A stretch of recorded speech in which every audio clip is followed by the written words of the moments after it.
And Sabri, whenever you're ready. Sure. All right. Good afternoon, everyone. Thank you all for coming and coming to our very first webinar that focuses on immigration issues and for international talents in the United States. This webinar is hosted by Illinois Asian American Civil Engineers, and today I have with me Laureen. Laureen is an immigration lawyer, and I have Anand. I will be the moderator of this event, and I will start by introducing myself. My name is Sabri Lathy. I'm a construction engineering professional. I have been in the industry for over 5 years. I went to school in Missouri University of Science and Technology, and I got my degree in civil engineering, Abbott accredited, which the reason I'm saying that is this is going to play a major role later about the work permit that you are able to obtain and what kind of degree you are getting. So ABET accredited STEM major, which stands for Science, Technology, Engineering, and Mathematics. If you graduate with one of these majors, you are eligible for up to 3 years of work permit, which is called OPT and STEM OPT. So that's what I used, and that's what I have been using up to the 3rd year mark. So today we have Anand and Laureen. Anand, he is the board vice president of Illinois Asian American Civil Engineers, and he has been working with Laureen to navigate through this immigration process, because the main point of this webinar is we are trying to pave the road for the international talents into coming into the workforce, and also introduce the companies and bridge that gap of misunderstanding between international talents are able to get the job or not, are they beneficial or not to the industry. So with that, I'm gonna let Anand introduce himself and give us a background of his work with Laureen. Good afternoon, everyone. Thanks, Sabri. Appreciate a warm welcome. I wanted to introduce Laureen to this group, especially since Laureen and I share a special connection. The honest truth is, I wouldn't be here talking to you if it were not for Laureen. I don't know if I agree with that, but that's okay. Yeah, I'll elaborate a little bit more. Back in 2018, I only had about 4 months left in my visa, right? And I got a letter from the immigration department that said they have rejected my petition for green card. At that point, I asked my existing lawyer, saying, what is my recourse? What he told me at that point was, quit your job, sell your home, sell your car, and go back to India. So when I heard that, I had tears in my eyes. It wasn't an easy thing to hear, you know? Your entire life is being turned upside down. So after a lot of sleepless nights later, we called Laureen for a second opinion. And what she did was, she just jumped at it. She took over my case and she filed for an amended application and got us like the results, a positive result from the immigration department within 2 months. That enabled me and my family to stay in the country. So when I said, because of her, I'm speaking to you, that's not a joke. That is the honest truth. So the lesson I learned from this is that having a good lawyer to kind of help you through this process makes all the difference in the world. There's so much issues that can happen through like having incorrect paperwork, filing mistakes, that you really need a good lawyer on your side to make things very smooth for you. And on that note, I'm going to hand this over to Sabri to moderate this event. Thank you, everyone. Thanks, Anand. I can relate to that because the majority of international talents in the US sometimes fall into these, the immigration system is very complicated, and to find the right attorney, it's a tough maze to navigate through. And also someone who to be familiar with the work you do and your industry and understand the details of what you do and what value you can add, which clearly Laureen has proved that, because 6 years later, you're now still with us, right? I saw you last month. So what a great story. And without further ado, I will transfer the mic to Laureen. And Laureen, the mic is yours. Oh, thank you so much. So this isn't about me, but I am going to just kind of give people a little bit of background information so you understand, this idea of finding the right attorney to work with you. First of all, the Immigration Nationality Act, which is the immigration law in the United States, is unbelievably complicated. And honestly, I see attorneys making mistakes themselves despite their best efforts every day, simply because it is so complicated and there's kind of a division between practices for immigration law in the United States. Most attorneys that practice immigration law are in the defense, humanitarian, family sector, or they're in the employment and probably family as well, because family kind of goes across the board. What's different about me and probably the majority of people at my firm is that we are more of a full service. So I go to court to defend people from removal cases, and I do EB-1s. We are unique in that we actually try to create solutions for a lot of people that include humanitarian and employment-based matters together. So it is important that you have the right attorney, because as one of my colleagues said, she had a client in her office at her last firm that didn't do employment, but she was an employment trained immigration attorney, come in for an asylum case.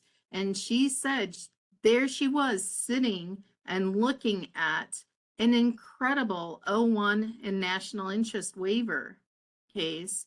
And her managing attorney's like, we don't do employment here, file the asylum. And just like, why are we doing this? So you really do want to find the right fit, and a good share of the time, you're not going to know exactly what it is that you need, but a good attorney will walk you through that. So speaking of walking through, I do have a few simple slides. So if we could pull them up, and I'll just use those as kind of a jumping off point to go through and explain some of the things that we need to do. So hold on one second. I just realized that I'm the one that is supposed to have the slides for this. So that's fine. I will do that and pull those up and share them. Okay.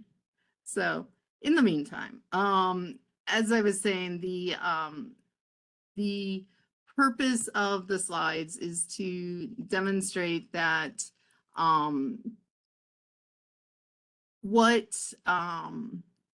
my goodness, I'm sorry, I did not pull them up. Oh, there they are.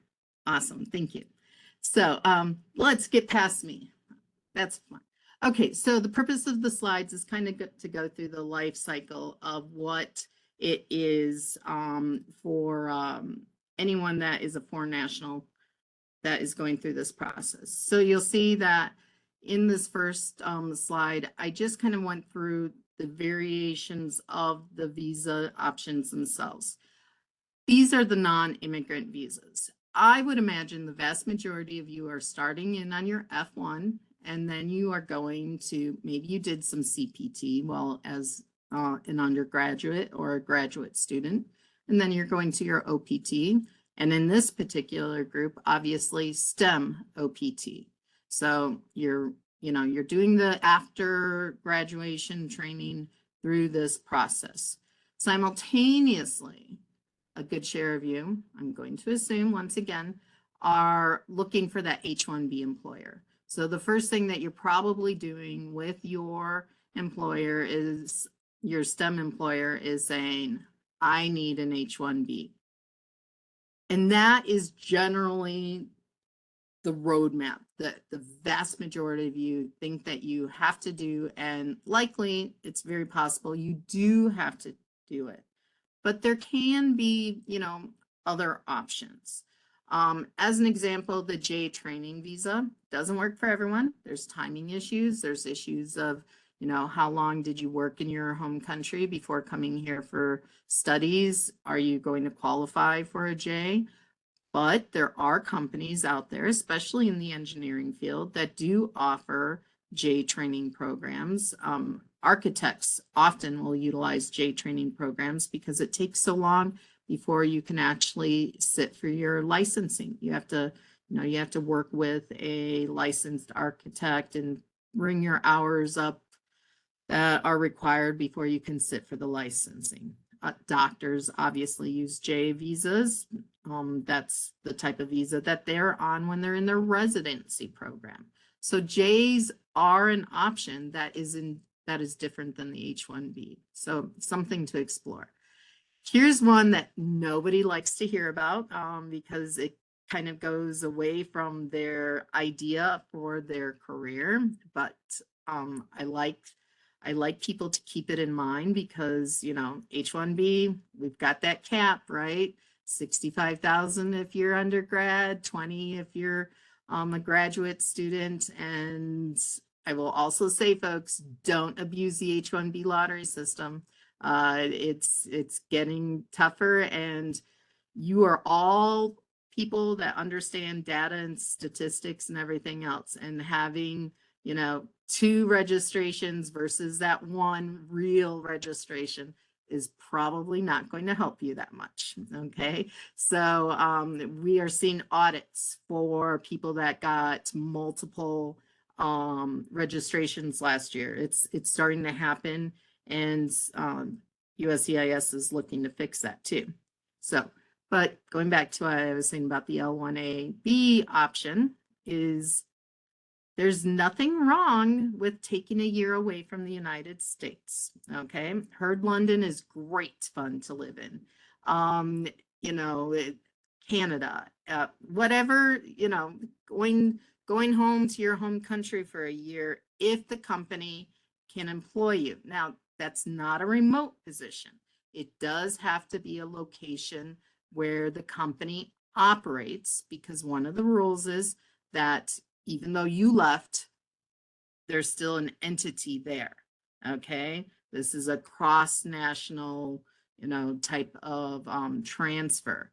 But if you do that within, for 1 year, within 3 years, you can transfer to the United States. And if you're in the L-1A, and we'll get to this in a moment, you're a slam dunk for an EB-1C for a green card.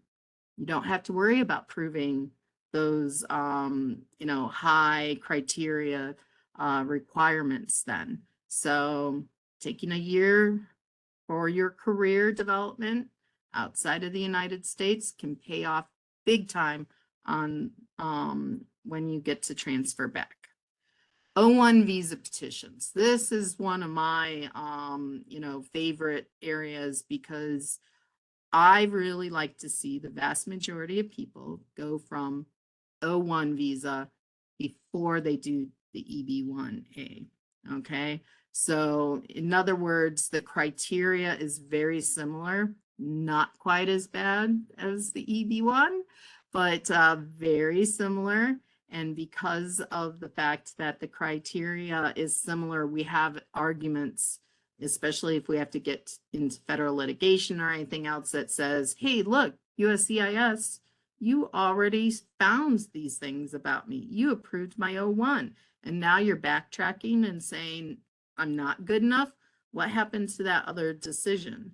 And USCIS has a hard time justifying that to federal judges. So really a good stepping stone. Here's one that I get a lot of questions about, and not that many people though really understand or know about it, and that is the entrepreneurial parole. You have an idea for an app, and you're looking for, hedge money, or one of those not think tanks, but that are just trying to pull together the information, money, investment, someone that's going to pay attention to you, and you need the time and ability to do that. This is an opportunity. Parole is granted based upon, whether or not the idea the job, what you're creating is going to have an impact.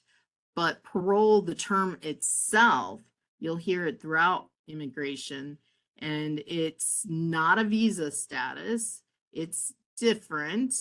To be paroled into the United States means that you are here for that limited purpose, and you may or may not be able to change statuses. Doesn't mean that you can't adjust status to lawful permanent resident. You probably can. You get paroled in, you meet the love of your life, and they want to petition for you, you're good. You're going to be able to adjust status. It's just, it's not a status, generally speaking, for the purpose of changing to, say, an H-1B or an O-1. So you'd have to consular process. No big deal. Well, it is a big deal for some people, but it's still doable. Let's move on to the next slide, because again, I'm just trying to get through these things so that thereafter we can have some questions about these specifics. So the vast majority of you are probably thinking, I need a labor certification. So when you're looking for that, job after school and things like that, you're looking at companies and employers that are going to commit to you on a labor certification, right? Because what does the labor certification do? Assuming that you have an H-1B, it allows that H-1B to be extended forever and ever until you get your green card through the whole labor certification program. I also know that a good share of you probably are in labor certification hell, because it's, prevailing wage requests, Department of Labor, recruitment. It's not a comfortable place to be right now. Between extensive delays and a wonky labor market, labor certification, which used to be, oh, let's just go through the steps, no problem, we'll get this certified and file your I-140 and you'll be set to go for the next, until your priority date is current. It's not that straightforward anymore. Which is why we like national interest waivers, preferably if you are a good candidate. The national interest waiver lets us bypass that labor certification problem. The interesting thing about national interest waivers is a lot of people think, oh my goodness, I'm not good enough for a national interest waiver. I don't know if it's about being good enough. It's about having something that the United States wants or needs. So, or an endeavor that you think will happen with that.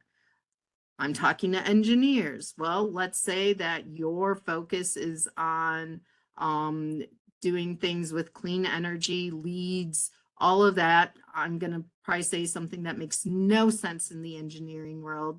Please forgive me. But the idea is that what can you bring to the table? What do you have? What makes you special? And why should the United States want that endeavor? FYI, folks, I got one recently approved for someone with a degree in physical education and who did yoga retreats abroad and wanted to come here and provide a holistic health center, because the United States needs better health care, right? There was nothing over the top in her experience. She didn't have, credentials that were crazy. She had done some university level teaching, but it was just, she had a good idea, and a national interest waiver can do that. Okay. And you get to control the national interest waiver. That's the nice thing about it. You don't have to go to an employer and get approval and, payment and everything else. So it puts you back in the driver's seat. EB3, I'm sure a good share of you are familiar with that, and that is going to be your category for after labor certification if you are doing your labor certification early in your career. If you are less than 5 years out, don't have a master's degree, are, you know, racing towards that EB3, this is where, or I mean, racing towards that labor certification, this is where you are going to fit, okay? And I mean, if you've looked at the priority dates for EB3, it's probably not where you want to fit. So what's the next step? The EB2. Same process, labor certification and whatnot, unless you do that national interest waiver. Different priority dates, different requirements, at least 5 years, advanced degree. The 5 years is that equivalent where we can get the equivalency, but that doesn't always work. It doesn't always mean just 5 years. So something else to keep in mind. That, you know, that you're exceptional within your field, but by exceptional, it's more along the lines that you've paid your dues, you've gotten your advanced degree, you've worked, you know, your advanced jobs and that sort of thing. So it's, that's where it places you into that EB2 category. And then we've got the star of the show that everyone is always interested in, and that is the EB1 visa. I'm on a Slack channel with people going through this and trying to collect it and make it happen. And I understand how stressful it is. One of the things I will tell you, and we can get into this more in questions, is that you can plan for an EB1. You can plan your career. You can be strategic in your job choices, in the organizations that you join, the, you know, raising the hand when someone says, can you edit this paper, even though you really, really don't want to. All of that can work in your favor. But in the end, you cannot manufacture evidence. You really just can't. Don't pay for a PR firm. Don't pay for, you know, media, like a story written about you. Don't join every organization under the sun just because, you know, organizations are something to be considered, because USCIS will rip that organization apart if you submit it as, you know, one of your criteria being met. Trust me, I've seen it time and time again. They don't all work. So you can plan, but you can't create. And that's something that you have to remember when it comes to the EB1. It really just has to happen. EB1C, going back to my you know, suggestion of the L1A option, this is where, you know, if you do that, pay your dues abroad for a year or two and come back on that L1A, you can almost immediately file an EB1C. There you are. Your green card has been submitted. Now, the question, of course, is, are you planning on staying with that company, and how long is that going to take? You will be, you know, you will be beholden to that particular company under those circumstances. You know, until or if it would be allowed to be ported, which I'm not even sure under those circumstances it would be allowed to, or if you change something else, you'd probably have to change the whole thing again. Just because you're an EB1C does not make you EB1A. Keep that in mind. So it's just a qualification difference. So let's check the last slide before we start to take questions. One of the things that, you know, comes up frequently, whether it's my employer clients or my beneficiary clients, why even bother doing this? Well, I mean, I think from the employee, the beneficiary point of view, you know why you want your career to be in the United States. Could be any number of reasons why you decide to live in the United States. Me, I want to move to Spain, but you know, hey, you guys can choose the United States. I'm good with that. This is my job.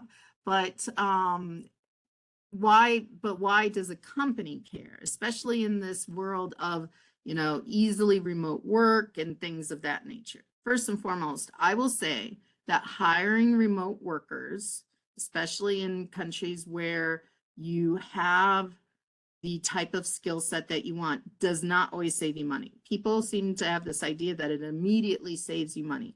If a company is doing it correctly, they are going to also be responsible for the taxes and the pension systems and everything else in those countries, just like they would here in the United States, okay? Or if they were physically in that country. So it's not always the cost savings that they think it is. And then, of course, you have the downsides of that. Maybe they don't have the ability to travel easily for that conference, that meeting. They obviously don't have the ability to be hybrid. Those are things that can be problematic. Other reasons to hire that aren't just about the finances is what that foreign national brings to the table. I don't think that there is any real secret to the fact that for many, many years, U.S. national, citizens were not getting the particular education needs fulfilled for engineering, the sciences in general, and things of that nature. And we were turning to other countries. We were turning to India. We were turning to China. We were turning to Germany to fit in those gaps in our skill set. Okay, so it's changed a little bit. At some point or another, U.S. students got the memo that engineering, data science, and things of that nature were where the jobs were.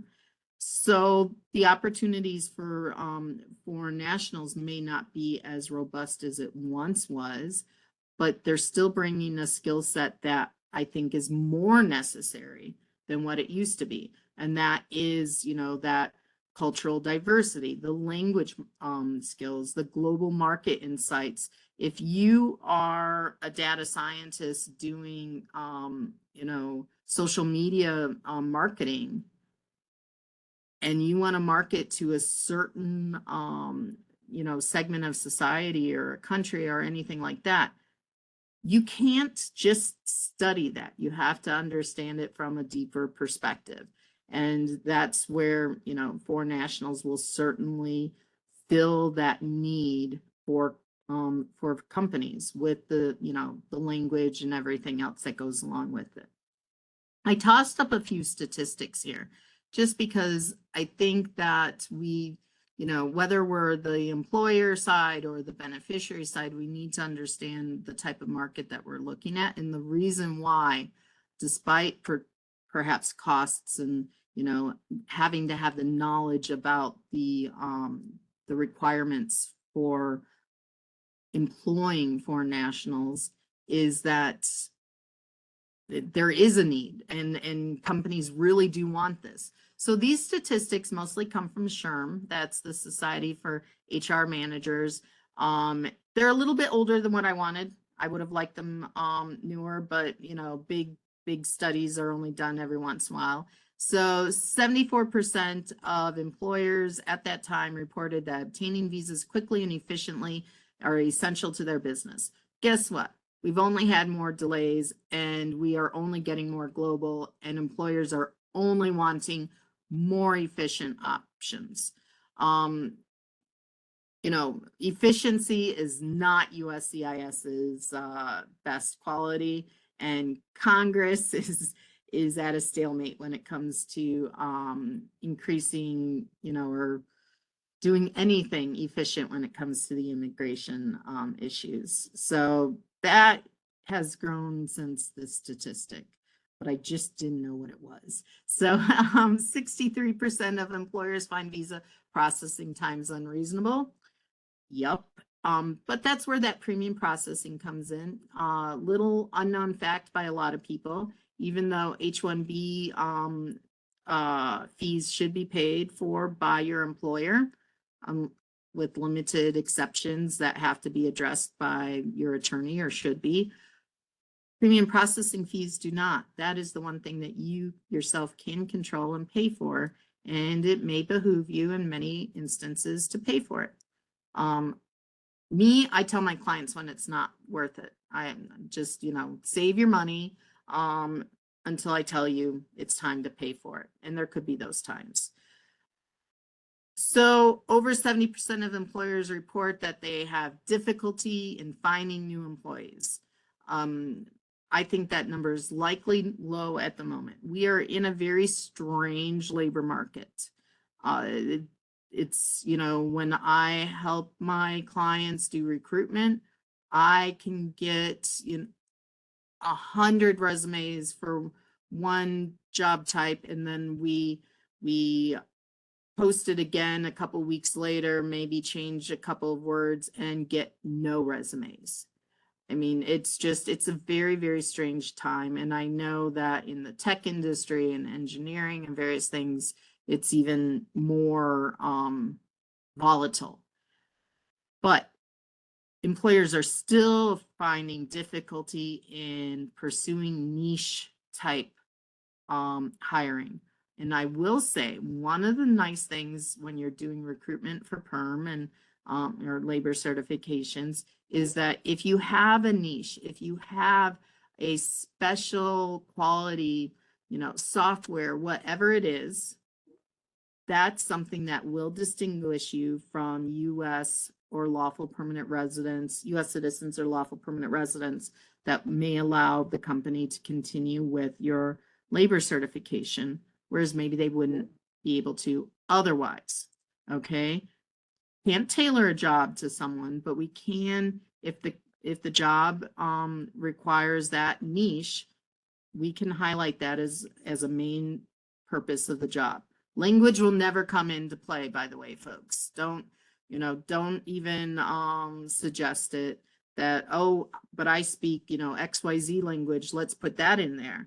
Nope, unless you are a professor of XYZ language, it's not going to work. It has to be an essential element of the job. Okay, so the most difficult jobs, I think, to hire for, no one is, everyone's aware of it, is the medical field, engineering and architecture, science, mathematics, executives, which I tossed in there because, again, L1A transfer straight into EB1C, folks. It's it's an option. And then IT and computer engineering.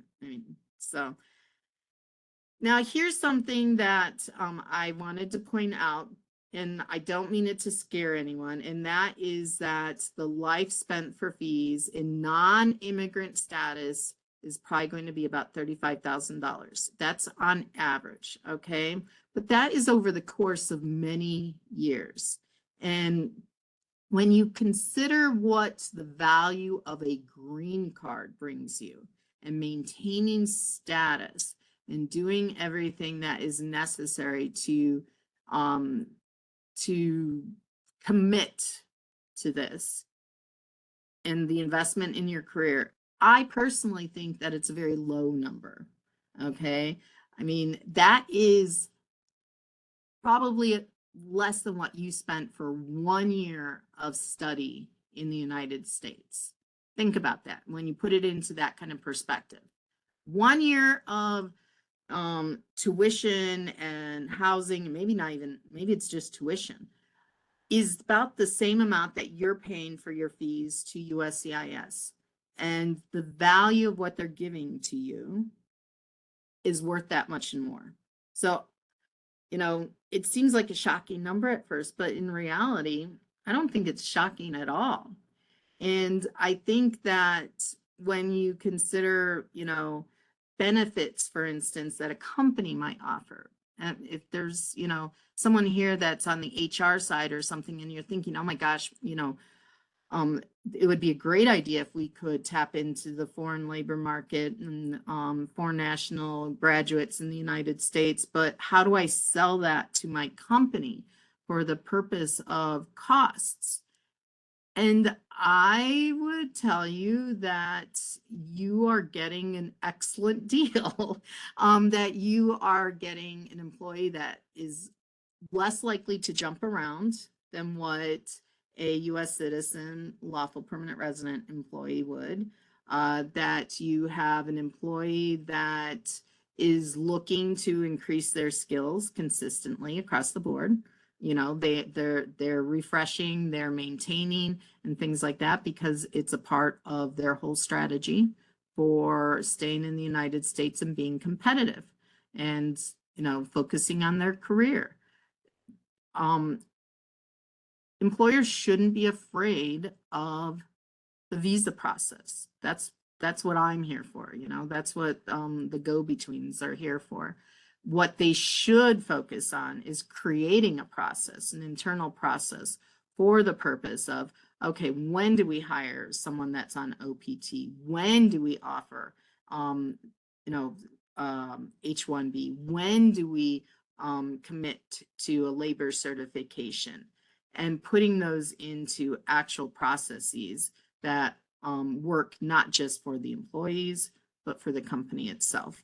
So again, I think the investment is minuscule when you consider what everyone is getting, not just the beneficiary, but the company itself.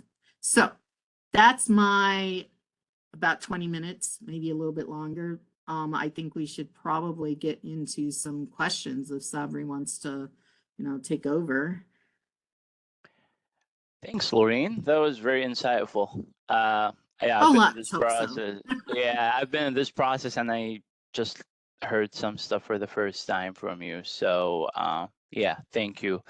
Well, we have a few questions here, and I would like to start with this question and break it down into two parts. So the question says, what cost does an employer incur to do the petition for a work visa? And the way I want to break this down is, as you said, there is an H-1B route, and then there is the other route, which is the permanent resident. So we can start with the H-1B and then go to the permanent resident. Okay, so forgive me on the one thing, because on the costs in terms of filing fees, because our filing fees just recently came out, and honestly, it is the most convoluted new filing fee the schedule I've ever seen, because it's kind of like, if you do it this way, we'll charge you this much. If you do it this way, we'll charge you this much. And I have not sat down and tried to figure that all out. One of the cost savings is filing online. I'm not sure if I trust the Immigration Service with my H-1B filings that have to be there by a certain date and with all my evidence to file online. Because if you have ever dealt with having a USCIS account or submitting anything to the USCIS account, you probably understand, but it's even worse for the attorneys because we have to be able to do it on behalf of.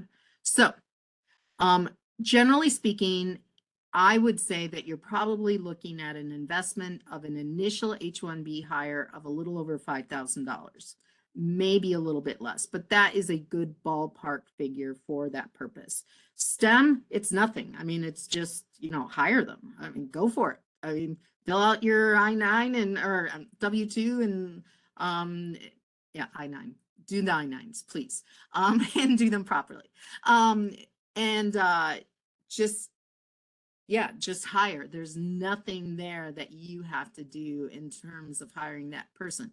But be aware, and I want to, you know, I don't want to hide the ball here, because if you have someone that is on STEM or OPT, I mean, again, all of you are going to qualify for STEM. So, if you're on STEM OPT, they're going to be wanting to do the H-1B. I mean, rightfully so.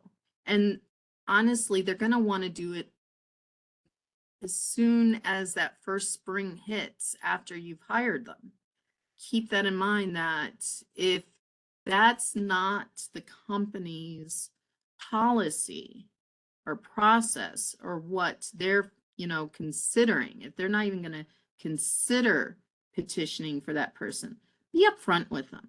Don't make the foreign national spin their wheels and waste their time with a company that doesn't intend to invest long term, because H-1B is a lottery.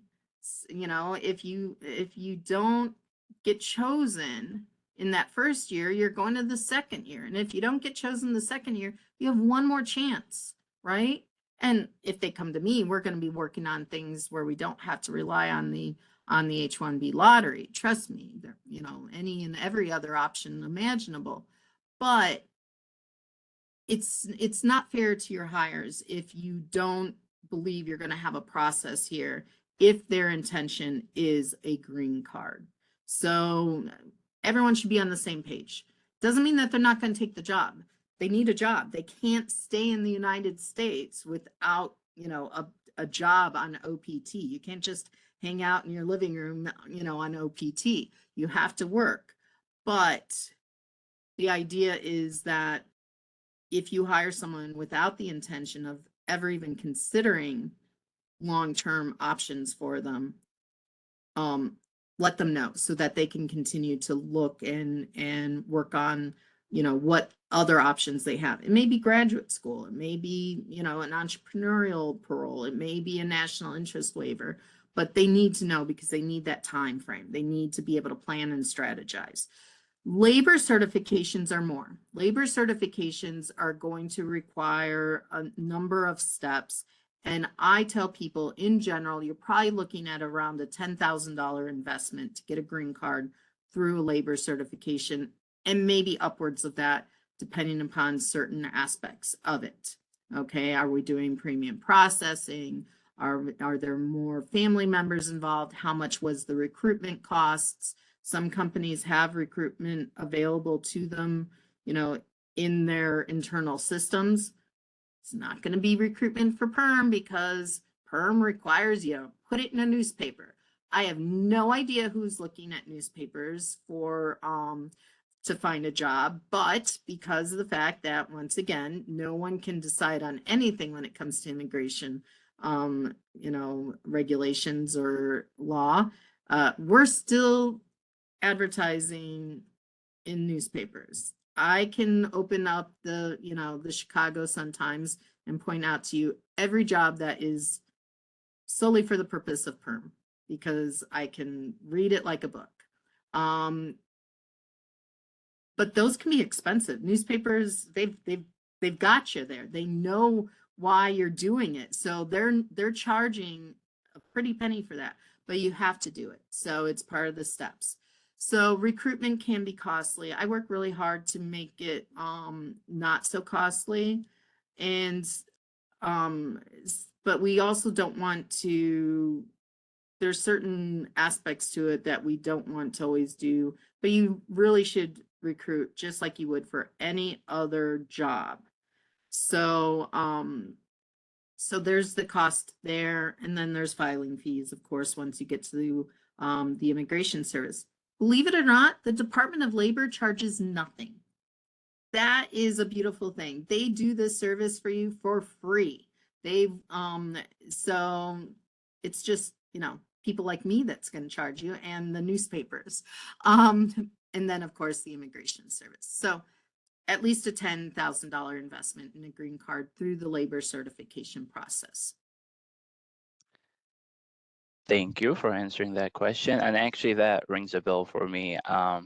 Sometimes, and this is for the employers, sometimes you have international talent who graduate with his degree and he just wants to gain the experience. So if you hire him for that purpose, you're going to benefit from that international talent for up to 3 years with no extra cost. Exactly. Which is 1 year for OPT and then 2 extra years for STEM OPT. And to add to that, like, the employer does not incur any cost within those 3 years unless they decide to file for an H-1B so they can allow the employee to have a better chance to get picked. But then, yeah, I worked with a young engineer. He just wanted the experience. His 3 years were up and he went back home because that's what he wanted. So you can get an international talent, and that's for the employers again. You can get an international talent, benefit from them for 3 years without incurring any cost, like $0, Yep, because there's, right. And then when they do their extension, like the student or the employee pays for their extension, which is the 2 years. So it's a fine line here. Like depends on what your employee needs and depends on what the employer needs. So the employee, let's say, employee just wants to get the experience, and then the employer is a startup company, and they are I-9 verified, I think, or they have to yeah, be a yeah, you have to be verified. Yes, yeah, they are that's the one challenge, because there are companies that have, depending upon their product and what they're doing, mhm, understand that they have to, since they have to be verified, e-verified, e-verified, yes. Purdue Chicken Company probably is not going to be e-verified, okay? Because they would have to be running every single social security number and employment authorization document for every employee that they hire through that system. Well, I mean, we've all heard the horror stories about the factories for, companies like that. They're not e-verified. So you do have to be aware of the fact that if you are looking to be employed by an employer on STEM, your employer has to be verified. Or if you are an employer that thinks, oh, 3 years on STEM, that's great. We're getting this awesome talent. Maybe the person is, in a relationship and they know that they're going to get Right. married in 3 years. It Right. doesn't matter that they, only have 3 Right, years. right, yeah. But you have to do the e-verification then if you're going to hire them, if you're not, because eventually that's going to catch up to you. 1 year OPT without e-verify, that's fine. Mhm. 3, you have to be e-verified. Correct. And yeah, I mean, there is like for employers, they gotta understand also like, hey, you can get 3 years from that international talent, and then if you work with them, let's say they want to stay in the country or they want to continue their career, well, now you're getting this fresh graduate and you are molding him the way that this organization does stuff. So it's I see it as an investment, especially with the statistics that you provided, the diversity, the culture, the skill set. Like when diversity comes into a place, it just makes it, shine. Absolutely right. It absolutely is. Because, and remember, the employer doesn't necessarily have to take that next step in terms of petitioning. There are other options, the national interest waiver, the O-1. If your person has a master's degree and previous work experience, it's very, very likely that they're O-1 qualified.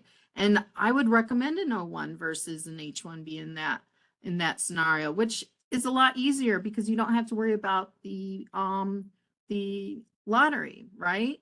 And if they're an O-1, they're probably national interest waiver then. So now we can cut out the costs of the labor certification, and then and the beneficiary can pay for the national interest waiver themselves. But it is a good point that not everyone wants everything. Not everyone wants to stay here, not everyone wants the green card.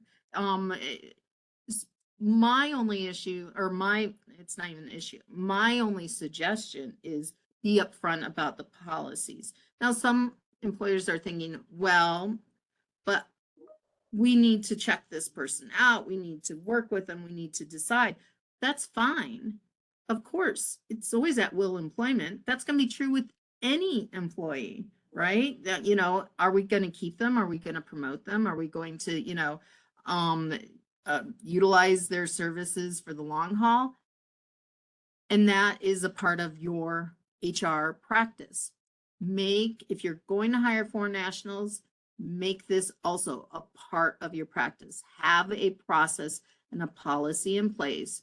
The other benefit of it is that nothing will, I mean, and the HR people will know what I'm talking about, is that if you have a policy in place, you can never be accused of playing favorites. And the differences between country location, now you potentially have a national origin problem if someone sees you playing favorites, right? We don't want that. We don't want that for our employers. We don't want that for our beneficiaries, but we really don't want that for our employers. Liability issues could abound there. So policies and processes and just being upfront with our foreign national hires will go a long way towards, you know, people committing and being loyal to the company and vice versa. Absolutely agree. And just to add to that, most companies would make the employee sign, you know, a document says like, hey, we're going to sponsor you, but then you got to remain with us for 2 years. You know what I mean? Nope, nope, nope, nope. Don't do that. Really? Don't do that. Oh, most Please don't companies do that. Really? Are you an I've indentured seen it. servant? I'm not an indentured servant. No, that's not that. And if they Okay, do I'm glad I that, brought it up. if they do that, it has to be very, very carefully drafted. And employers, if you do this, please talk to your immigration attorneys and your employment law attorney so that we can come up with an appropriate plan that actually is allowable, because no one can be forced to work anywhere, even under those types of circumstances. As an aside, you probably have seen non-compete agreements. In the vast majority, and this is not unlike that, right? Because you have to stay someplace to have, you know, to be able to continue to do your labor that, you know, is to give you work. Non-compete agreements are almost always tossed. The only time that they really work is if there's something super secret and special about the work that you did, to the point that, you know, if you're working for Coke and want to go to Pepsi, you may have, you know, that non-compete may come into play if you're high enough in the company and stuff like that. That's not unlike, you know, don't leave after your H-1B, or don't leave after your green card. No, we don't have to work for anyone. Okay, we are not required to. I would suggest, as opposed to doing those types of contracts for employers, is treat your employees so well that they don't want to leave. Yeah, absolutely. Yeah, employers take note of that, right? That's the key here, is that you know, you shouldn't have to force someone to leave, and you're not going to get the best employee if that's the way it's going to go. And please don't do that. And like I said, there's very, very careful wording that should be on those. And anyone that is asked to sign them, take it to an attorney and have it reviewed before you sign off on that. Okay? Get your advice from someone that can advise you as to whether or not the particularity, the particular terms of that are appropriate. Oh, I'm glad I brought that up. Yeah, me too. Yeah, I'm glad I brought it up because I've seen it with other candidates. You know, I've it's seen common. it, I'm sure. Yeah, it's a common thing, but yeah, it just made me think of. It's not common listening with to you made me think of that. You know, not common with my corporate clients, because I advise against them. They're, you know, like I said, that should not be the reason why someone has to stay with you. Look at it this way, and this is one of the things I always tell employers. Do you require someone to stay at your company after they've had insurance and big insurance costs for a number of years before they're allowed to leave? You don't do that. Do you say, okay, 401ks are a little wonky. Sometimes you have to stay a certain amount of time to get the complete vestment on them. But for the most part, you don't claw back that money during that time period. Fantastic point, right? You utilize the immigration benefits are just employment benefits. Mhm. It just happens that the person that utilizes them is a specific segment of your employees.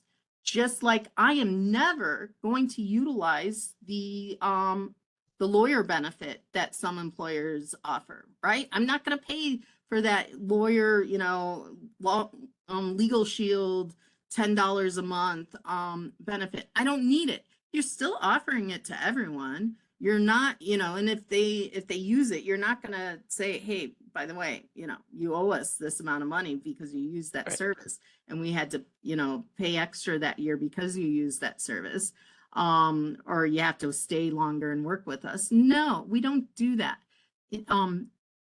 Employment benefits are employment benefits. Immigration are employment benefits. Offer them, don't offer them, but don't make it a clawback. Don't force these people to continue to work for you. Okay? That's not a pleasant place to work. You will not have happy employees. They will not be their best, and they will be looking for ways to find a company, for instance, that will pay them a sign-on bonus so they can pay you back and leave and be out the door. Don't do it.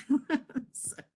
Yeah, no, fantastic points. All right, one more or maybe two more questions because we're Mhm. 2 minutes to 1 o'clock. I would choose this question, which is common. What are the most common questions you get from USCIS when they request for evidence for an H-1B petition?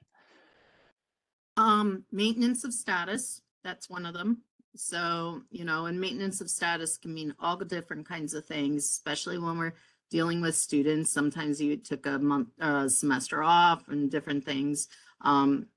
Maintenance of employment means that you didn't maintain status, but we can, if it wasn't for too long, we can work with that.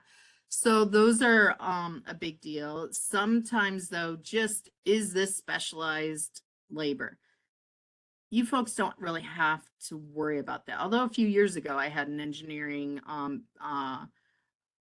application where they denied it based upon it wasn't specialized labor, but there's been some changes since then. That was kind of a fluke year. But that's a big one. Engineers don't have that problem. It's very well understood that anything in the engineering field is considered specialized labor. That, though, is a huge one. Some of the issues are the little procedural things like, where are you working? Especially in the age of remote work, that's a problem. If you're working from home, I'm having you put your LCA on your front door or your refrigerator, because that's a requirement, is to post that in the work location.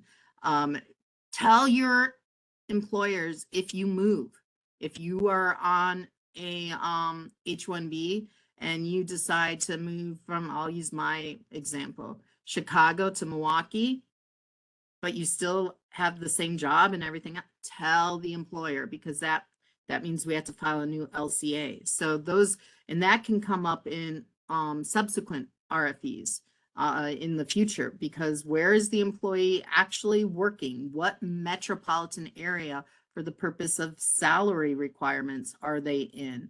Things of that nature. Just qualifying for the job is another one. It's making sure that we have the appropriate degrees and things like that. If you didn't go to a school in the United States, this can be relevant, especially for people from India. I think it's your master's degree programs, or maybe it's the I can't remember, don't take as long as ours. And so when you say that you have a master's degree from India, combination of undergrad and master's, USCIS doesn't agree with that. They don't think that that is actually a master's degree. So sometimes we have to get degree equivalent reviews and stuff like that as well. So there can be lots of things. All right, I think we are at 1:01 and I don't see any questions in the chat box. So Yeah, thank you, Laureen. We You are appreciate your welcome. time. We appreciate your insight, and thank you to our attendees. This session or this webinar has been recorded, and we will work on distributing it. And in the meantime, for those who attended, check out our website, IAACE, and yeah, join our organization. You will be able to see more of our events and connect with industry leaders and students in the same situation as you are, because sometimes when you find a group of people going through what you're going through, that makes it easier and easy to navigate. So yeah, connect with your people, find the group of people that will help you along the way. And yeah, always ask questions and reach out for help. And yeah, we wish you all happy afternoon. And thanks again, Laureen. And yeah, thank you.